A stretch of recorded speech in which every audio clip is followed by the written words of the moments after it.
بسم اللہ الرحمن الرحیم۔ السلام علیکم۔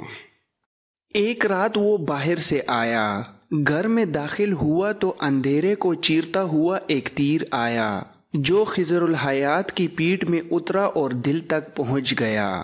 اس کی کربناک آواز سن کر ملازم باہر آیا، پھر گھر کے افراد باہر آئے۔ مشعل کی روشنی میں خضر کو اوندے منہ پڑے دیکھا۔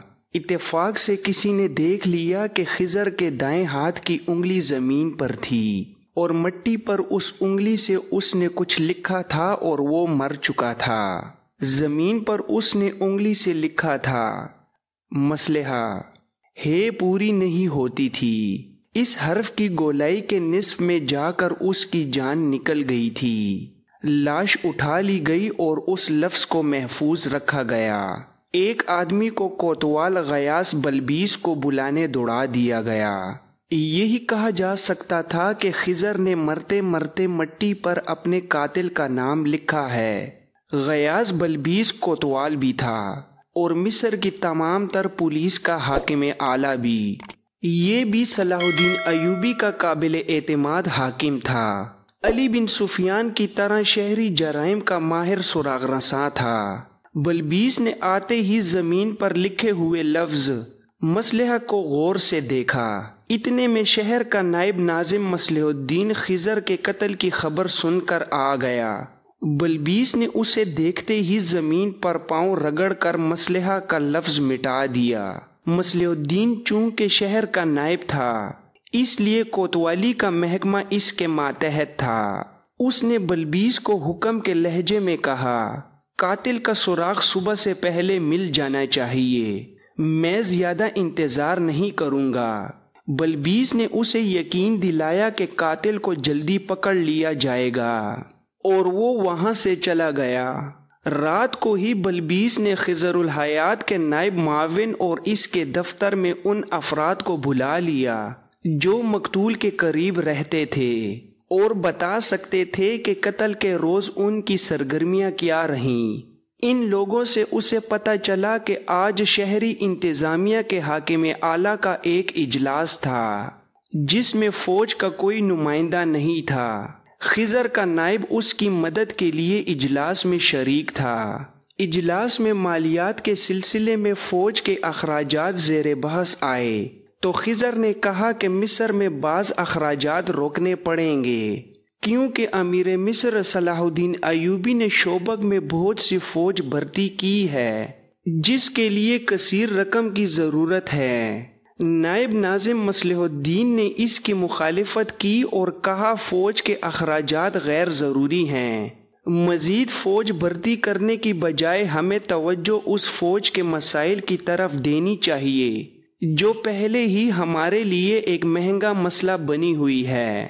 اس نے بتایا کہ مصر میں جو فوج ہے اس میں بے اطمینانی اور بدامنی پائی جاتی ہے۔ شوبک سے جو مال غنیمت ہاتھ آیا ہے اس میں سے اس فوج کے لیے کوئی حصہ نہیں بھیجا گیا۔ خضر الحیات نے کہا، کیا آپ کو معلوم نہیں کہ امیر مصر نے مال غنیمت تقسیم کرنا ختم کر دیا ہے؟ اس مسئلے پر بحث تلخ کلامی میں بدل گئی۔ مصلح الدین نے یہاں تک کہہ دیا کہ امیر مصر مصری سپاہیوں کے ساتھ اتنا اچھا سلوک نہیں کر رہا جتنا شامی اور ترک سپاہیوں کے ساتھ کرتا ہے۔ اس نے غصے میں کچھ اور بیہودہ باتیں کہہ دیں جن کے جواب میں خضر نے کہا، مصلحہ تمہاری زبان سے صلیبی اور فاطمی بول رہے ہیں۔ اس پر اجلاس نے ہنگامے کی صورت اختیار کر لی اور برخاست ہو گیا۔ خضر الحیات کے معاون اور نائب نے بتایا کہ اجلاس کے بعد مصلح الدین خضر الحیات کے دفتر میں آیا۔ وہاں پھر ان میں گرما گرمی ہوئی۔ مصلح الدین خضر کو اس پر قائل کرنے کی کوشش کر رہا تھا کہ مصری فوج مطمئن نہیں۔ اس نے پھر وہی باتیں دہرائیں جو اس نے اجلاس میں کہی تھیں۔ خضر الحیات نے کہا، اگر ایسا ہی ہے تو میں یہ مسئلہ تمہاری طرف سے امیر مصر کے آگے رکھ دوں گا، لیکن میں یہ ضرور لکھوں گا کہ تم نے اجلاس میں تمام شرکاء کو یہ باور کرانے کی کوشش کی تھی کہ امیر مصر مصری فوج میں امتیازی سلوک کر رہا ہے، اور میں یہ بھی لکھوں گا کہ تم نے ہمیں یہ یقین دلانے کی بھی کوشش کی کہ صلاح الدین ایوبی نے شعبہ کا مال غنیمت شامیوں اور ترکوں میں تقسیم کر دیا ہے، اور میں یہ رائے ضرور دوں گا کہ تم نے جو الزامات عائد کیے ہیں انہیں سچ ثابت کرنے کی بھی کوشش کی ہے، اور فوج میں جو افواہیں دشمن پھیلا رہا ہے ان کے متعلق تم نے کہا ہے کہ یہ افواہیں نہیں بالکل سچ ہے۔ خضر الحیات کے نائب نے بیان دیا کہ مصلح الدین جب خضر کے کمرے سے نکلا تو اس کے منہ سے یہ الفاظ سنے گئے تھے، اگر تم زندہ رہے تو سب کچھ لکھ کر صلاح الدین ایوبی کے آگے رکھ دینا۔ غیاث بلبیس نے فوری طور پر مصلح الدین سے کچھ پوچھنا مناسب نہ سمجھا، ایک تو اس کی حیثیت بہت اونچی تھی، اور دوسرا یہ کہ بلبیس اس کے خلاف مزید شہادت جمع کرنا چاہتا تھا۔ اسے ڈر یہ تھا کہ اگر اس نے مصلح الدین پر بغیر ٹھوس شہادت کے ہاتھ ڈالا تو یہ اقدام اس کے اپنے لیے مصیبت بن جائے گا۔ اگر صلاح الدین ایوبی قاہرہ میں موجود ہوتا تو بلبیس اس کی پشت پناہی حاصل کر لیتا۔ وہ اتنا سمجھ گیا تھا کہ یہ قتل ذاتی رنجش کا نتیجہ نہیں۔ خضر الحیات ذاتی رنجش رکھنے والا حاکم نہیں تھا۔ رات کو اس نے چند ایک لوگوں کے دروازے کھٹکھٹائے اور تفتیش میں لگا رہا، اپنے خفیہ آدمیوں کو بھی سرگرم کر دیا، لیکن اسے کوئی کامیابی نہ ہوئی۔ بعد کی شہادتوں اور واقعات سے جو واردات سامنے آئی وہ کچھ اس طرح بنتی ہے کہ قتل کی رات سے اگلی رات مصلح الدین اپنے گھر گیا تو پہلی بیوی نے اسے کمرے میں بلایا۔ اس نے 20 اشرفیاں مصلح الدین کے آگے کرتے ہوئے کہا، خضر الحیات کا قاتل یہ 20 اشرفیاں واپس کر گیا ہے اور کہہ گیا ہے کہ تم نے 50 اشرفیاں اور سونے کے 2 ٹکڑے کہے تھے، میں نے تمہارا کام کر دیا ہے تو تم نے صرف 20 اشرفیاں بھیجی ہیں، یہ میں تمہاری بیوی کو واپس دے چلا ہوں، تم نے مجھے دھوکہ دیا ہے، اب 100 اشرفیاں اور سونے کے 2 ٹکڑے لوں گا، اگر 2 دن تک مال نہ پہنچا تو ویسا ہی تیر جو خضر کے دل میں اترا ہے تمہارے دل میں بھی اتر جائے گا۔ مصلح الدین کا رنگ اڑ گیا اور سنبھل کر بولا، تم کیا کہہ رہی ہو؟ کون تھا وہ؟ میں نے کسی کو خضر الحیات کے قتل کے لیے یہ رقم نہیں دی تھی۔ بیوی نے کہا، تم خضر کے قاتل ہو، مجھے معلوم نہیں کہ قتل کی کیا وجہ ہے، اتنا ضرور معلوم ہے کہ تم نے اسے قتل کرایا ہے۔ یہ مصلح الدین کی پہلی بیوی تھی، اس کی عمر زیادہ نہیں تھی، بمشکل 30 سال ہوگی، خاصی خوبصورت عورت تھی۔ کوئی 1 ماہ قبل وہ گھر میں ایک غیر معمولی طور پر خوبصورت اور جوان لڑکی لے آیا تھا۔ ایک خاوند کے لیے 2 بیویوں کی تعداد پر کوئی پابندی نہیں تھی، اس زمانے میں زیادہ بیویاں رکھنے کا رواج تھا، کوئی بیوی دوسری بیوی سے حسد نہیں کرتی تھی، مگر مصلح الدین نے پہلی بیوی کو بالکل نظر انداز کر دیا تھا۔ جب سے نئی بیوی آئی تھی اس نے پہلی بیوی کے کمرے میں جانا ہی چھوڑ دیا تھا۔ بیوی نے اسے کئی بار بلایا تو بھی وہ نہ گیا۔ بیوی کے اندر انتقامی جذبہ پیدا ہو گیا تھا۔ یہ آدمی جو اسے 20 اشرفیاں دے گیا تھا غالباً مصلح الدین سے بڑا ہی سنگین انتقام لینا چاہتا تھا، اسی لیے اس نے اس کی پہلی بیوی کو بتا دیا تھا کہ خضر الحیات کو مصلح الدین نے قتل کرایا تھا۔ مصلح الدین نے بیوی کو باروب لہجے میں کہا، تم اپنی زبان بند رکھنا، یہ میرے کسی دشمن کی چال ہے، وہ میرے اور تمہارے درمیان دشمنی پیدا کرنا چاہتا ہے۔ بیوی نے پوچھا، تمہارے دل میں میری دشمنی کے سوا اور رہا ہی کیا ہے؟ مصلح الدین نے کہا، میرے دل میں تمہارے ساتھ پہلے روز والی محبت ہے، کیا تم اس آدمی کو پہچانتی ہو؟ بیوی نے کہا، اس نے چہرے پر نقاب ڈال رکھا تھا، مگر تمہارا نقاب اتر گیا ہے، میں نے تمہیں پہچان لیا ہے۔ مصلح الدین نے کچھ کہنے کی کوشش کی مگر بیوی نے اسے بولنے نہ دیا۔ اس نے کہا، مجھے شک ہے تم نے بیت المال کی رقم ہضم کی ہے جس کا علم خضر الحیات کو ہو گیا تھا۔ تم نے کرائے کے قاتل سے اسے راستے سے ہٹا دیا ہے۔ مصلح الدین نے کہا، مجھ پر جھوٹے الزام عائد نہ کرو، مجھے رقم ہضم کرنے کی کیا ضرورت ہے؟ بیوی نے جل کر کہا، تمہیں نہیں، اس فرنگن کو رقم کی ضرورت ہے جسے تم نے نکاح کے بغیر گھر رکھا ہوا ہے۔ تمہیں شراب کے لیے رقم کی ضرورت ہے۔ اگر یہ الزام جھوٹا ہے تو بتاؤ کہ یہ 4 گھوڑوں کی بگی کہاں سے آئی ہے؟ گھر میں آئے دن ناچنے والیاں جو آتی ہیں وہ کیا مفت میں آتی ہیں؟ شراب کی جو دعوتیں دی جاتی ہیں ان کے لیے رقم کہاں سے آتی ہے؟ مصلح الدین نے غصے اور پیار کے ملے جلے لہجے میں کہا، خدا کے لیے چپ ہو جاؤ، مجھے معلوم کر لینے دو وہ آدمی کون تھا جو یہ خطرناک چال چل گیا ہے۔ اصل حقیقت تمہارے سامنے آ جائے گی۔ بیوی نے کہا، میں چپ نہیں رہ سکوں گی، تم نے میرا سینہ انتقام سے بھر دیا ہے۔ میں سارے مصر کو بتاؤں گی کہ میرا خاوند قاتل ہے، ایک مومن کا قاتل ہے۔ تم میری محبت کے قاتل ہو، اس قتل کا انتقام لوں گی۔ مصلح الدین منت سماجت کر کے اسے چپ کرانے لگا اور اسے قائل کر لیا کہ وہ صرف 2 روز چپ رہے تاکہ وہ اس آدمی کو تلاش کر کے ثابت کر سکے کہ وہ قاتل نہیں ہے۔ اس نے بیوی کو یہ بھی بتایا کہ غیاث بلبیس نے چند ایک مشتبہ افراد پکڑ لیے ہیں اور قاتل بہت جلدی پکڑا جائے گا۔ وہ رات گزر گئی اور اگلا دن بھی گزر گیا۔ مصلح الدین گھر سے غائب رہا۔ اس کی دوسری بیوی یا دشتہ بھی کہیں نظر نہیں آئی۔ شام کے بعد مصلح الدین گھر آیا اور پہلی بیوی کے کمرے میں چلا گیا۔ اس کے ساتھ پیار محبت کی باتیں کرتا رہا۔ بیوی اس کے فریب میں نہیں آنا چاہتی تھی مگر پیار کے دھوکے میں آ گئی۔ مصلح الدین نے اسے کہا کہ وہ اس آدمی کو ڈھونڈ رہا ہے جو 20 اشرفیاں دے گیا تھا۔ کچھ دیر بعد بیوی سو گئی۔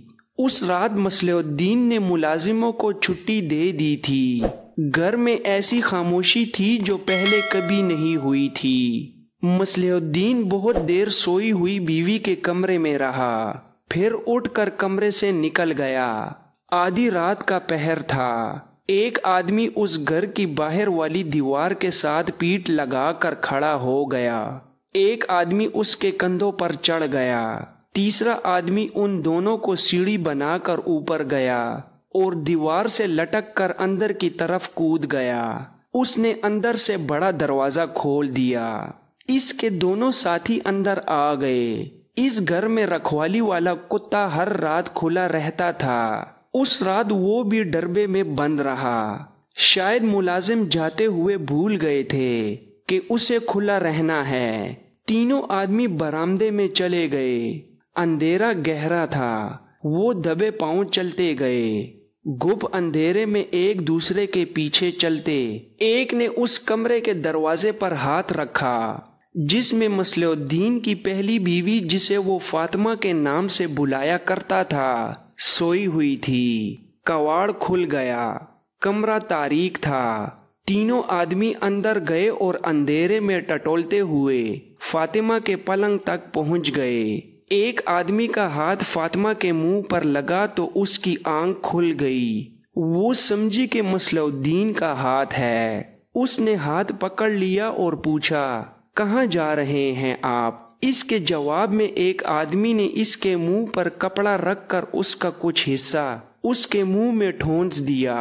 فوراً بعد تینوں نے اسے بازوؤں میں جکڑ لیا۔ ایک نے منہ پر ایک اور کپڑا کس کر باندھ دیا۔ ایک نے ایک بوری کی طرح کا تھیلا کھولا۔ دوسرے 2 آدمیوں نے فاطمہ کو دوہرا کر کے رسیوں سے اس کے ہاتھ اور پاؤں باندھے اور اسے تھیلے میں ڈال کر تھیلے کا منہ بند کر دیا۔ انہوں نے تھیلا اٹھایا اور باہر نکل گئے۔ پھر بڑے دروازے سے بھی نکل گئے۔ گھر میں کوئی مرد ملازم نہیں تھا، خادمائیں بھی اس رات چھٹی پر تھیں۔ تھوڑی دور ایک درخت کے ساتھ گھوڑے بندھے ہوئے تھے۔ تینوں آدمی گھوڑوں پر سوار ہوئے۔ ایک نے تھیلا اپنے آگے رکھ لیا۔ تینوں گھوڑے قاہرہ سے نکل گئے اور سکندریہ کا رخ کر لیا۔ صبح ملازم آ گئے۔ مصلح الدین نے فاطمہ کے متعلق پوچھا۔ 2 خادماؤں نے اسے تلاش کر کے بتایا کہ وہ گھر میں نہیں ہے۔ بہت دیر تک جب اس کا کوئی سراغ نہ ملا تو مصلح الدین ایک خادمہ کو الگ لے گیا۔ بہت دیر تک اس کے ساتھ باتیں کرتا رہا۔ پھر اس غیاث بلبیس کے پاس چلا گیا۔ اسے کہا کہ اس کی بیوی لاپتہ ہو گئی ہے۔ اس نے اس شک کا اظہار کیا کہ خضر الحیات کو فاطمہ نے قتل کرایا ہے، اور خضر مرتے مرتے انگلی سے مصلحہ جو لکھا تھا وہ دراصل مصلحہ کی بیوی لکھنا چاہتا تھا، لیکن موت نے تحریر پوری نہ ہونے دی۔ اس کے ثبوت میں اس نے اپنی خادمہ سے کہا کہ وہ بلبیس کو اس آدمی کے متعلق بتائے۔ خادمہ نے بتایا کہ پرسوں شام ایک اجنبی آیا جس کے چہرے پر نقاب تھا۔ اس وقت مصلح الدین گھر پر نہیں تھا۔ اس آدمی نے دروازے پر دستک دی تو یہ خادمہ باہر گئی۔ اجنبی نے کہا کہ وہ فاطمہ سے ملنا چاہتا ہے۔ خادمہ نے کہا کہ گھر میں کوئی مرد نہیں، اکیلے میں وہ فاطمہ سے نہیں مل سکتا۔ اس آدمی نے کہا کہ فاطمہ سے یہ کہہ دو کہ وہ اشرفیاں واپس کرنے آیا ہے، کہتا ہے کہ میں پوری رقم لوں گا۔ خادمہ نے فاطمہ کو بتایا تو اس نے اس آدمی کو اندر بلا لیا۔ خادمہ نے بیان میں کہا کہ فاطمہ نے اسے برآمدے میں کھڑا رہنے کو کہا اور یہ ہدایت دی کہ کوئی آ جائے تو میں اسے خبردار کر دوں۔ خادمہ کمرے کے دروازے کے ساتھ کھڑی رہی۔ اندر کی باتیں جو اسے سنائی دیں، ان میں اس آدمی کا غصہ اور فاطمہ کی منت سماجت تھی۔ ان باتوں سے صاف پتہ چلتا تھا کہ فاطمہ نے اس آدمی سے کہا تھا کہ علی بن سفیان کے نائب حسن بن عبداللہ کو قتل کرنا ہے، جس کے عوض وہ اسے 50 اشرفیاں اور 2 ٹکڑے سونا دے گی۔ خادمہ کو یہ معلوم نہیں ہو سکا کہ فاطمہ نے اس آدمی کو 20 اشرفیاں کس وقت اور کہاں بھیجی تھیں اور کون لے گیا تھا۔ وہ پوری 50 اشرفیاں مانگ رہا تھا۔ فاطمہ اسے کہہ رہی تھی کہ اس نے غلط آدمی کو قتل کیا ہے۔ یہ نقاب پوش اجنبی کہہ رہا تھا کہ تم نے یقین کے ساتھ بتایا تھا کہ حسن بن عبداللہ فلاں وقت خضر الحیات کے گھر جائے گا۔ وہ گھات میں بیٹھ گیا۔ اس نے ایک آدمی کو خضر کے گھر کے دروازے کے قریب جاتے دیکھا۔ اس کا قد بدھ حسن بن عبداللہ کی طرح تھا۔ قتل کرتے وقت اتنی مہلت نہ ملی کہ شکار کو اچھی طرح دیکھ کر یقین کر لیا جائے۔ تم نے جو وقت بتایا تھا یہ وہی وقت تھا۔ میں نے تیر چلا دیا اور وہاں سے بھاگ گیا۔ وہ فاطمہ سے 50 اشرفیاں مانگ رہا تھا۔ فاطمہ نے پہلے تو منت سماجت کی، پھر وہ بھی غصے میں آ گئی اور کہا کہ اصل آدمی کو قتل کرو گے تو ان 20 اشرفیوں کے علاوہ 50 اشرفیاں اور سونے کے 2 ٹکڑے دوں گی۔ اس آدمی نے کہا کہ میں نے کام کر دیا ہے، اس کی پوری اجرت لوں گا۔ فاطمہ نے انکار کر دیا۔ وہ آدمی بڑے غصے میں یہ کہہ کر چلا گیا کہ میں پوری اجرت وصول کر لوں گا۔ فاطمہ نے خادمہ کو سختی سے کہا کہ وہ اس آدمی کے متعلق کسی سے ذکر نہ کرے۔ اس نے خادمہ کو 2 اشرفی انعام دیا۔ آج صبح وہ اس کمرے میں گئی تو فاطمہ وہاں نہیں تھی۔ اسے شک ہے کہ اس آدمی نے انتقاماً اسے اغوا کر لیا ہے۔